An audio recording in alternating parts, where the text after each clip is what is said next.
.43 on a Saturday afternoon, and I am streaming. What is up, everybody? This is Jay, aka MultimediaJay. No, actually, what I'm really thinking of saying is, what the heck is my problem these days?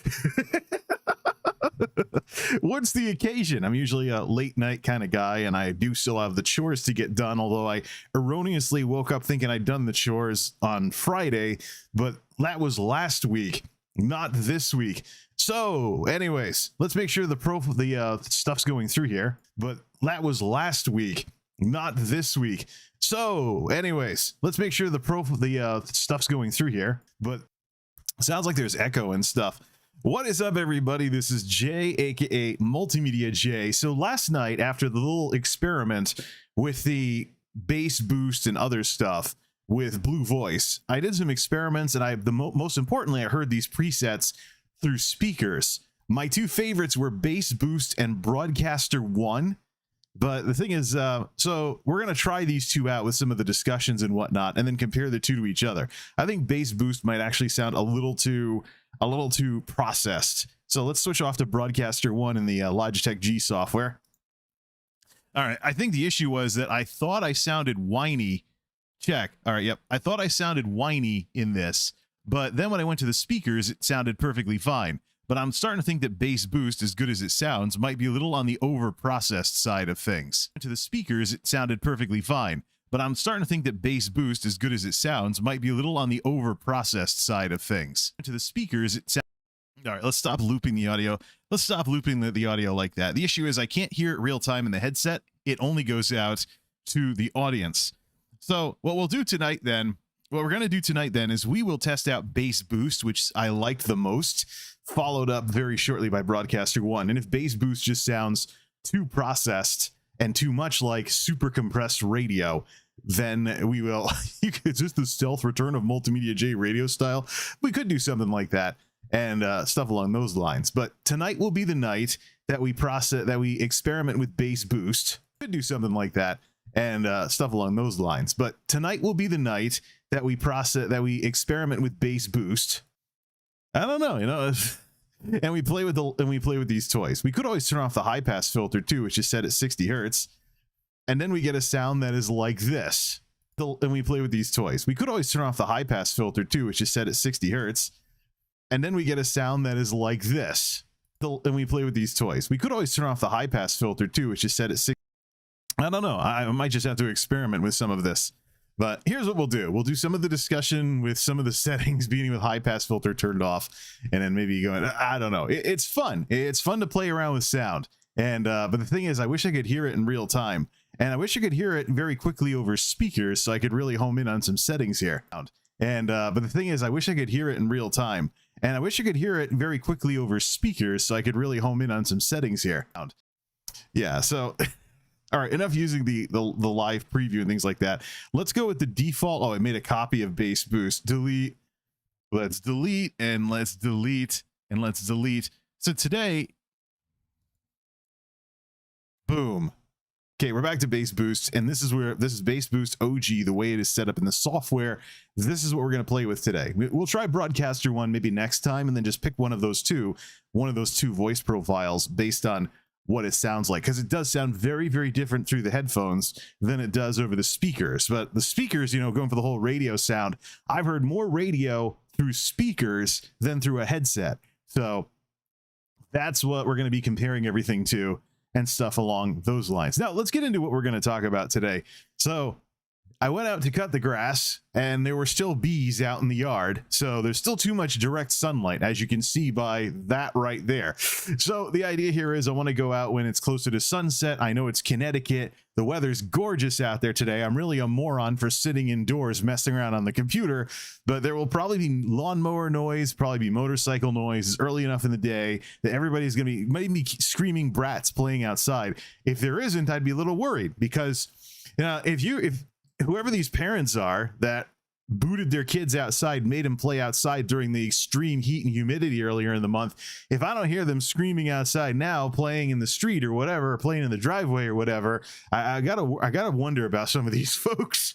But that's people for you. People sometimes give you a reason to wonder about them. Today we got to talk about a little something you might get flagged for on Facebook if you share the wrong thing: missing context. Because yesterday with the technical snafus and stuff, as we were getting used to this Logitech G integration into Blue microphones, we were trying to talk about this whole situation with the CDC's revised guidance that even the vaccinated should start wearing masks again if they're in high transmission or substantial transmission areas. So I know the press has been doing its usual, if it bleeds, it leads, because that's how they make their money. Anything that gets people all worked up, pro or con, there's something the media can benefit from. It's one of the reasons why in corporate America, there's this thing where, that's why there's official folks in charge of PR in corporate America. Because if you speak to the press for any reason, I mean, they may be friendly to you. They may try to get information out of you, but they're also doing their own thing, working for their own organization with its own interests. There's not that much stopping them, I should say, from taking you out of context or twisting what you say into something you didn't really mean to say, then sensationalizing it. And in the cases of like tabloids and stuff, they take this stuff to the extreme. There are some folks in charge of tabloids who will get sued on purpose. Puts a fan over here. Get some more air. It's a little warmer today. But there are some folks involved. There are some tabloids out there that will actually get sued on purpose because they'll make more money from the buzz than they'll pay out in the lawsuit. So they will still come out ahead. So you have to, you got to keep that in mind whenever you're dealing with the press and their headlines. But this whole thing about, oh, look, the vaccinated, now the CDC saying they have to mask back up. Or how about that one from the Cape Cod thing? Oh, 75% of the folks infected in the Cape Cod incident were fully vaccinated. Massachusetts is a very highly vaccinated state. If the virus got anywhere, the odds are it would have to do a lot of breakthrough stuff. So, and you're talking an incident that got up to about 1,000 known cases in a state with 7 million people. 7 million people. And let's also not forget that this is Cape Cod we're talking about. So we're talking about the tourists. Well, 6,950,000 if you want to be technical about it. But up around 7 mil. And this is the tourist section. Similar. And by the way, while all of this Cape Cod stuff was going on, if you were watching the numbers, you would have seen something similar happen in Rhode Island.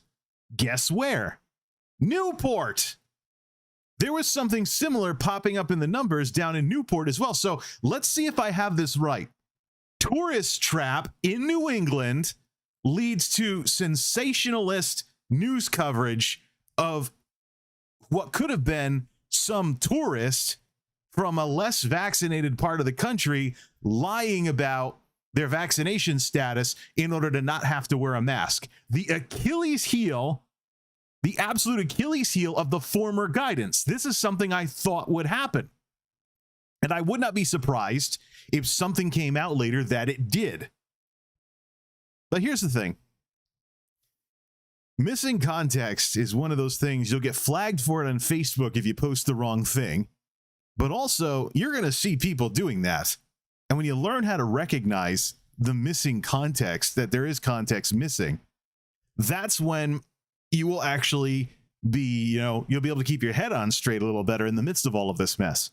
Take, for example, there was something in the Boston Globe recently about 80 people being 79 people actually, fully vaccinated, dead from COVID in the Boston Globe.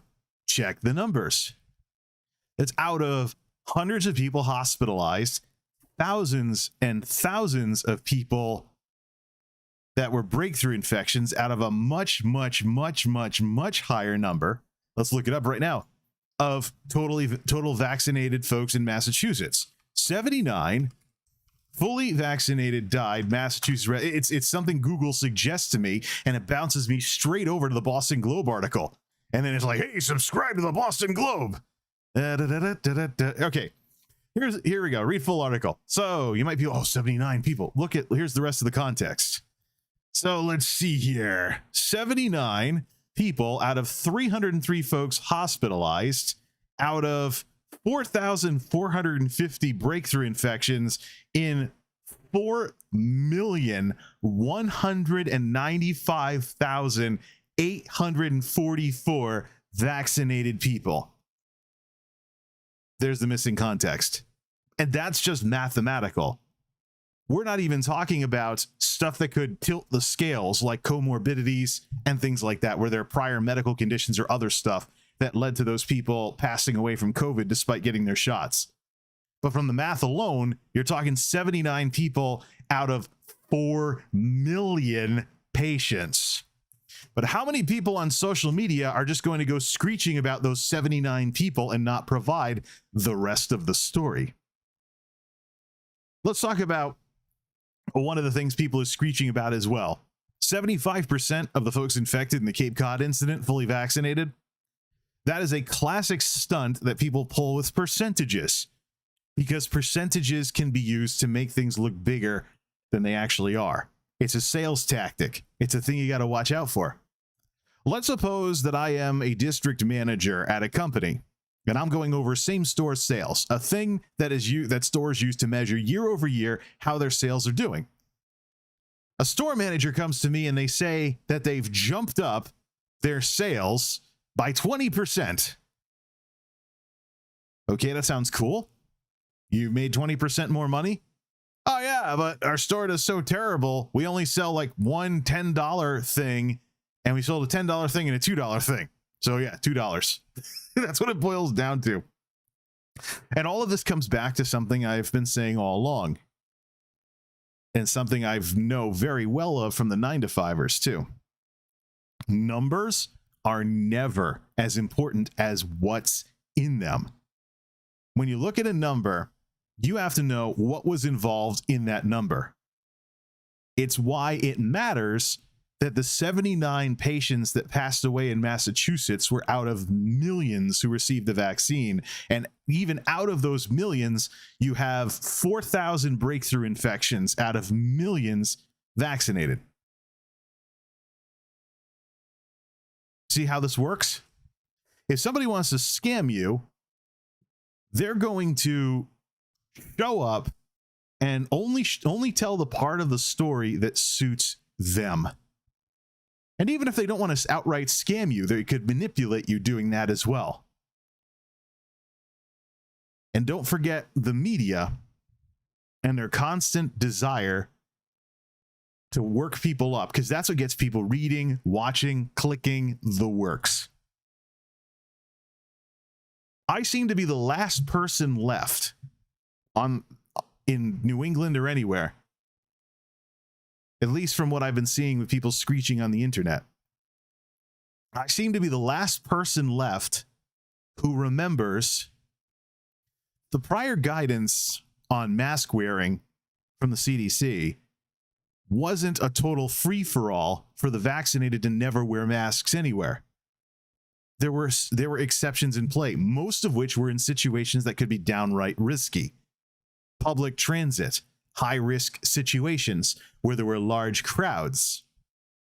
Medical offices, hospitals. If you're going to a hospital with a COVID wing, and you know those doctors and nurses are working around COVID-positive patients, maybe patients are getting torn up by the disease and they're on life support, why wouldn't you want to take all precautions necessary if you had to go anywhere near that place?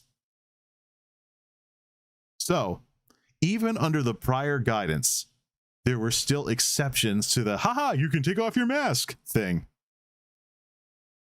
Am I the last person who still remembers that? So let's put 2 and 2 together here. The new guidance is in areas of substantially or high transmission of Delta and whatnot, put the masks back on even if you're fully vaccinated. Prior guidance was there were certain high risk and other situations where you would still need to wear a mask, and you could be told to wear a mask. So high risk situation equals put the mask back on. If there are more widespread high risk situations, you're going to want to put your mask back on. What has changed? What has changed other than Delta and the new tool, or maybe it was there all along and it was never really all that publicized, showing transmission rates by state. There's also transmission rates by county. So if you want to keep an eye on that, the CDC has the numbers right there. Oh, you don't like Dr. Fauci? Bypass him. Go look at what the number crunchers are giving him to say on TV. Skip the spokesman and just go straight to the data yourself. There's no rule against doing that. That's the thing. Learning how to deal with numbers and metrics is actually a wonderful way to get past people's propaganda. Like we mentioned earlier with the 20% more sales. It's a great way to see through people's sales pitches and stuff like that. And keeping your head on straight is a great way to not be too upset by all of this. And of course I was upset because it's an annoyance, put the mask back on. But that was kind of my first and worst reaction. It's like, deal with the darn masks again. It's still summer. Could still be hot and humid out. And the facility I work in is not climate controlled. So this is going to suck. I thought things would be better than last year. Then we wore masks throughout all the heat and humidity, sometimes 100 degrees with humidity and high heat indexes, to the point where, you know, managers like, yeah, let's take extra breaks and folks, here, have some ice cream. You know, that kind of crap. Oh, here, we have plenty of bottled water. Make sure you stay hydrated. Blah, blah, blah, blah, blah. Stuff along those lines, you know. Peacock moves to look like they're doing something about something.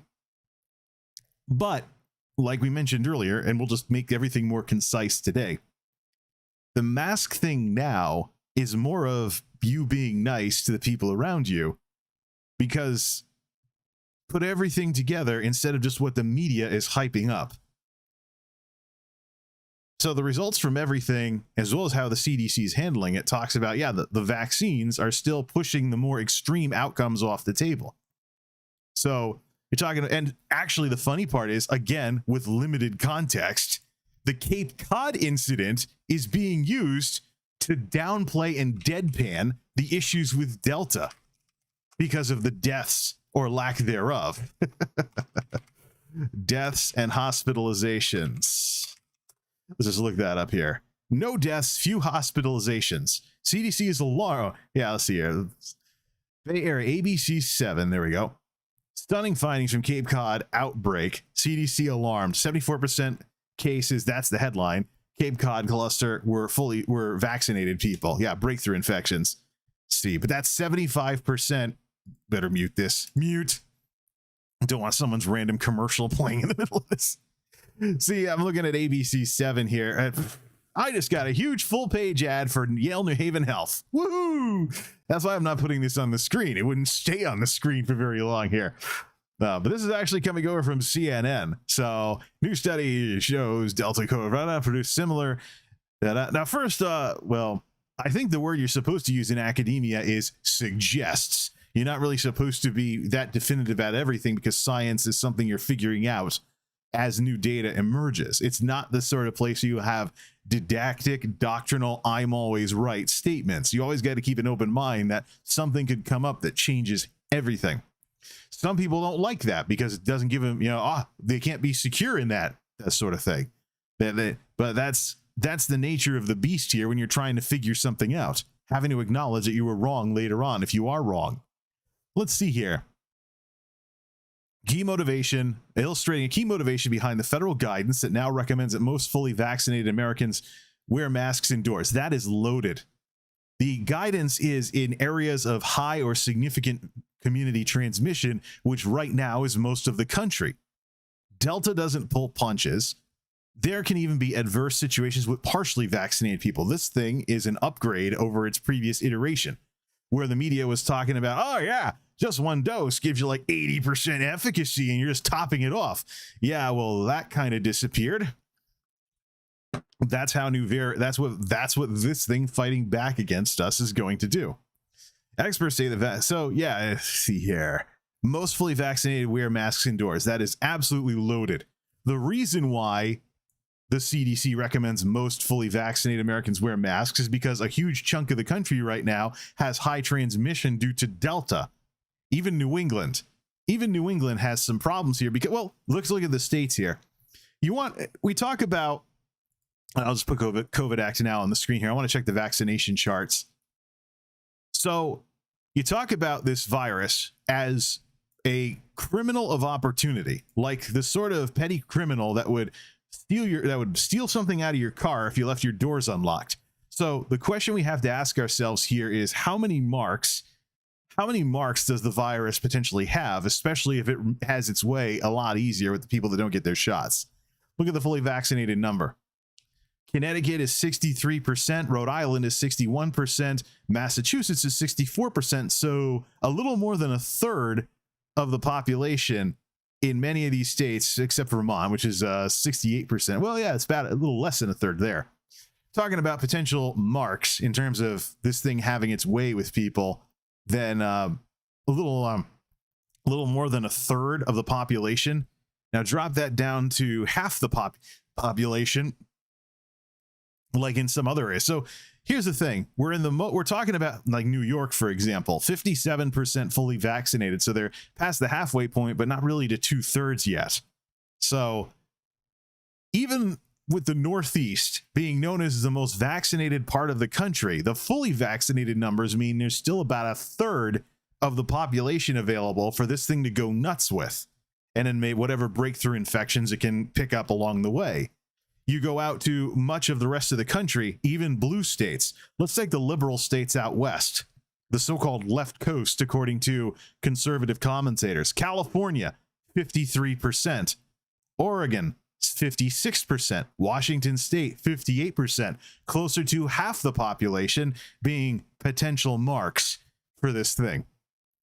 So even compared to other parts of the country that are known for being very, very democratic in terms of the parties, you're talking a difference between half the population being, something this virus can really mess with versus a third of the population. And even if we leave New England and go to New York, 57%, Pennsylvania, 52%, New Jersey, 58%, Joe Biden's home state of Delaware is 53% fully vaccinated. So you're talking about substantial chunks of the population that this thing can still have a field day with. Is it any wonder? And I actually put the link to the community that's huge because my Twitter I put it on screen last time. Is it any wonder that when I bring up the cruncher for, there you go, that I couldn't get to yesterday because my Google Chrome was TSR'd, terminate but stay resident. You know what that means if you're a nerd. So I can get this by county too. By state, most of the country has at least substantial or high, but the reddest of states with the high transmission rates are in the entire rest of the country besides the Northeast. So New York and southern New England is orange, so is New Jersey and stuff, but there's still a couple of yellow states in here like Michigan, Pennsylvania, Vermont, New Hampshire, Maine, etc. And if I look at the map by county, do I have that? How easily can I get to that? We put this on, well, we could put it on screen now. Let's just link it up to a web browser. COVID data tracker for the CDC. The browser, I think, is still linked to, my Logitech G stuff from yesterday. So let's link this up to, there we go. And let's see. Let's get the tabs off the screen here. Let's get the tabs off the screen and make it bigger. Take it up to here. And let's make this nice and big. There's this. So this is the one by state. So here's the one in terms of should you wear a mask. If you're orange or red, put a mask back on, basically. But there's another one of these that drops down by county. If I click on this, what does it do? Oh, it takes me to Connecticut DPH. Okay. But yeah, if you see it by county, you'll actually see a lot of yellow counties up there. A lot of the state numbers are actually being driven. By, I don't use the CDC one as much as COVID Act now. But see, data tracker home. Can I bounce? Oh, wait. Yeah. There's the county view right on the front page. Things get a little more interesting Oh, okay. Yeah, let's put that on the screen. Saturday through the 24th through the 30th of July. And we can see we can see by county where this is all happening now. But you still see a lot of yellow in the Northeast. So you still see a lot of yellow in the Northeast. The effects of the Cape Cod thing are where we know that about, say you see 830 cases initially reported, 300 of which were out-of-state travelers. However many people those people came in contact with that were vulnerable to this thing, then we got to see how much further that goes and things like that. But here we are. You still see a lot of yellow in the Northeast, but you're talking about the difference between potential marks being half the population, so to speak, and 1/3 of the population. So despite the vaccination progress, when it comes to people being fully vaccinated, most of the country isn't really there yet if you're talking about something that is contagious as Delta.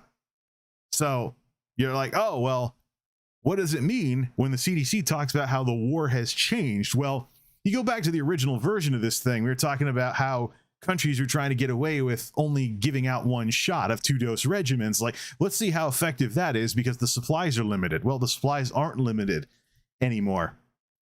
But there's your context with regards to all of this.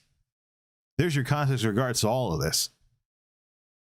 So the thing to watch, and the next thing I want to see in terms of numbers, is this. I want to see how often this happens in terms of the breakthrough thing. The CDC's recommendations are based on what chance of what with a fully vaccinated person being an asymptomatic carrier or passing it on to somebody.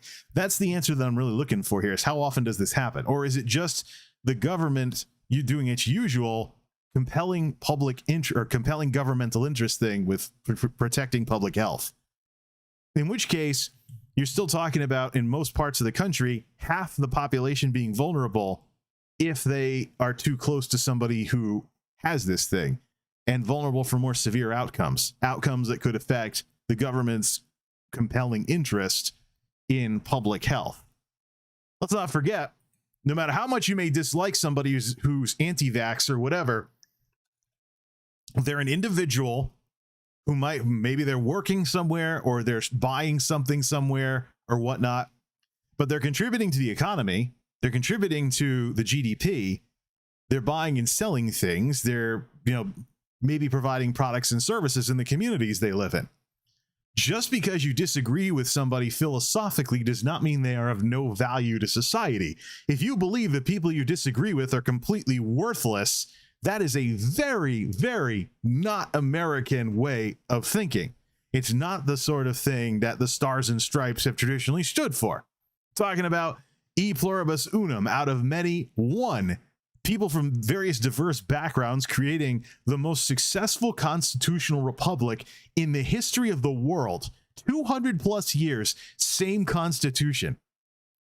So the idea of the people I disagree with are completely worthless and useless is just, it isn't American to think that way. So no matter how much you may dislike the people that are screeching at you on the internet because you got vaccinated, those people still have lives, jobs, families, kids to support, maybe, I don't know, but they still have things they're doing that benefit the entire country, despite their bad ideas that will have consequences.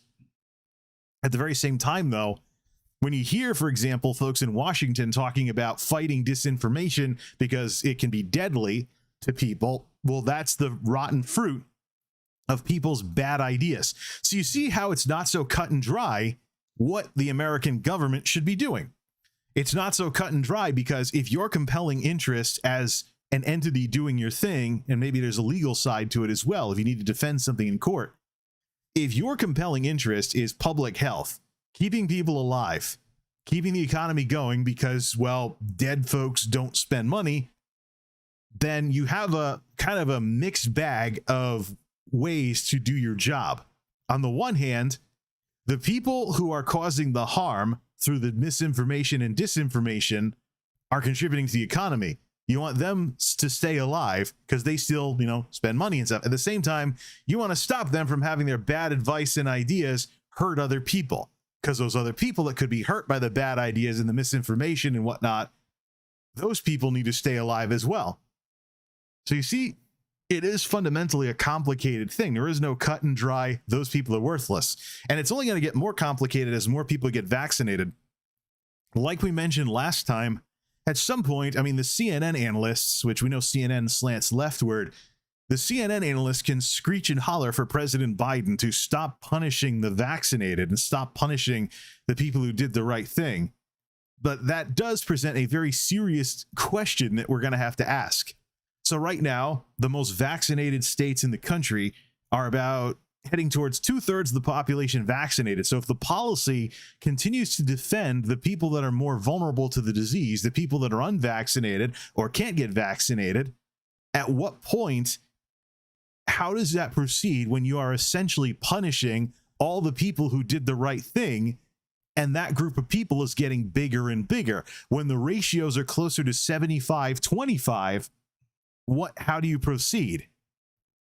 I think the answer is going to be to push for herd immunity so that when the vaccination numbers get high enough, this thing starts hitting dead ends everywhere it goes. And maybe once in a while, we start hearing about problems here and there, just like anti-vaxxer damage to our herd immunity when it came to measles and other diseases, which weren't really a thing you saw in the news a lot until enough anti-vaxxers lived in a certain place that somehow the virus got in and did its thing again. Like in the good old days, if the virus could have, like, you know, a memory or whatever. Well, I'm not here to sympathize with viruses. It's a joke. Get over it. Not here to provide aid and comfort to the enemy, as some folks in the military would say. But yeah, it's just, I think that's really where we go from here. The question is, how do we get there? The question is, how do we get there? It's not all that cut and dry. There are some people joking about, Darwin, Darwin.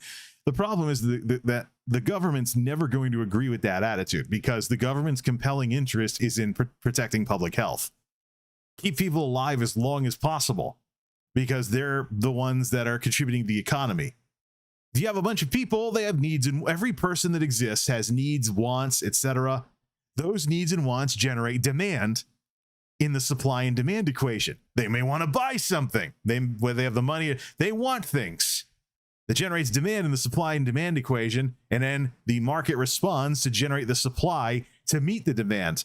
But the spark that ignites that flame is people.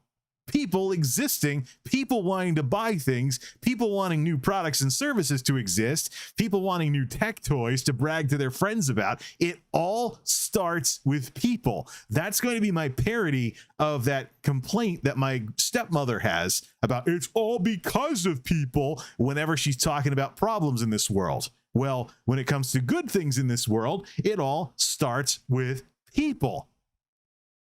What furthers the interest of society and civilization? People wanting to make things better. What creates new products and services? People with ideas. People that are like, and then the best of them are folks like Steve Jobs, who are so entrepreneurial. They're like, this product is so cool. Nobody knows it yet, but I'm going to convince them that this is something they need in their lives all the time. And we get things like the iPhone. Seriously. And what does any of this have to do with missing context? Well, the idea here is simple. You get the context. You get the context. And the more context you get, the better you understand things, and the better you can point out when someone's trying to mess with you. So the people on social media right now that are partially talking about the Cape Cod incident and not actually going over all the facts and whatnot, because that's what suits their narratives, they're part of this problem. So the idea here is be part of the solution. To conclude, let me go through the numbers at COVID Act Now and give the context of all of those too, and what exactly I do with them. First, COVID Act Now, they're a bunch of number crunchers, but you can actually very easily find their sources. They take CDC and WHO data, things like that. There's information about what everything is. There's information on their site about what everything is and where they get it from. So like any good academic publication, they cite their sources, so you can always go check everything that they put on there. There is no dogmatic, I'm always right stuff. You have to follow along. And numbers, yeah, drinks are handy today. And numbers are pretty useful in terms of getting past people's propaganda. So I'm looking at COVID Act now, right now. Here's all the numbers that I look at here's all their numbers here. Cases per 100 grand. You'll see this in other places as well. The idea of scaling, making a factor that scales based on how good or bad some area of the country or state or whatever is doing based on COVID. The idea of having a measurement like this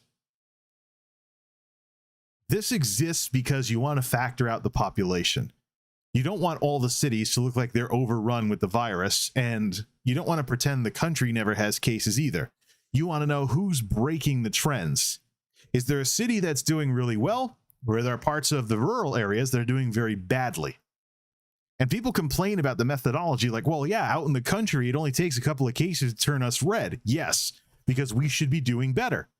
We're out in the woods. We have social distancing baked in. There's less people. We don't have mass transit out here. There's, people are split apart more often. They're often in different buildings and stuff.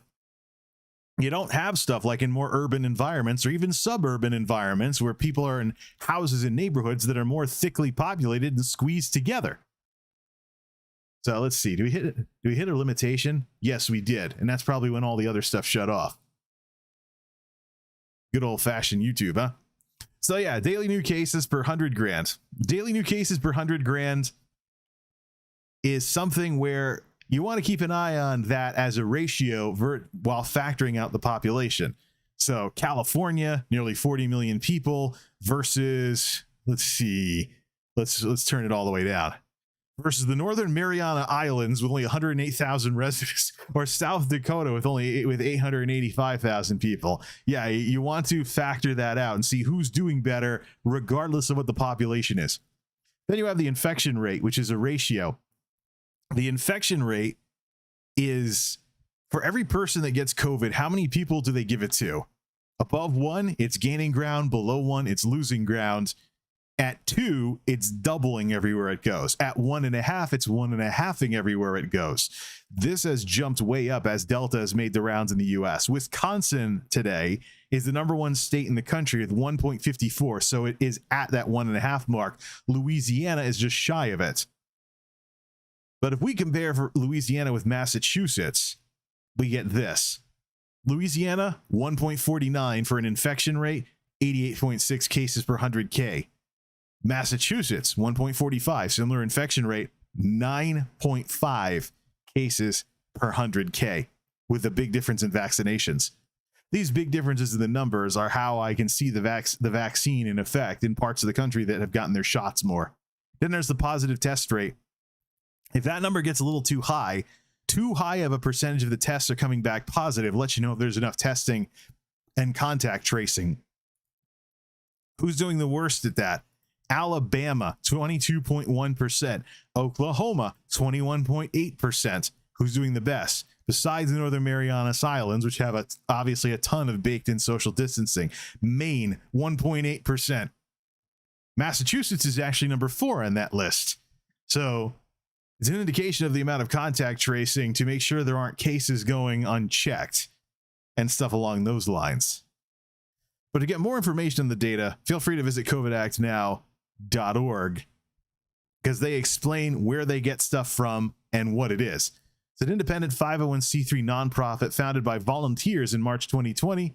COVID-focused initiative to help people make informed decisions by providing timely and accurate data about COVID in the U.S. I hear a lawnmower. Surprised I didn't hear any motorcycles throughout all of this discussion. But it's 5:22 at the Geek House now, so maybe the sun's low enough in the sky that I can go out and join these people out there cutting the grass, because it's a beautiful day to do so without there being yellow jackets at ankle height and I'm wearing shorts. Do I really want to throw long pants back on just to, well, I suppose maybe for ticks or something, I don't know. But I shouldn't have to wear like a pair of regular jeans just to cut the grass. We'll see about all of that. But yeah, missing context. Watch out for it, because any story sounds true until someone tells the other side. And right now, based on what I'm seeing on social media, there's a lot of people that are only telling part of the story to try and manipulate people. If there's another side of it, speak up and tell that other side of it. Because that's the only way that people are properly informed, is that they know everything of what's going on, not just what somebody told them. And you have to think about it for a second here. Another thing to watch out for: situations where people clearly aren't thinking about what they're saying and they're just repeating it because someone else said it. In some cases with some of these people, if they actually thought through some of the stuff they were saying, it would get more and more ridiculous until they stopped saying it themselves. But that's the world we live in. Now, this has been the test of the bass boost discussion. We'll probably try Broadcaster 1 with one of these later on, and we'll see how that goes. Then make a decision on which of these blue voice templates to use for these chat streams. For now, though, it's Saturday night. The weather's gorgeous out. I'm going to go enjoy it. Make sure to enjoy your Saturday night and weekend tour, whenever the heck you're seeing this. Kick back, relax, and have some fun. Till next time, this is MultimediaJay signing off. Thanks for stopping by.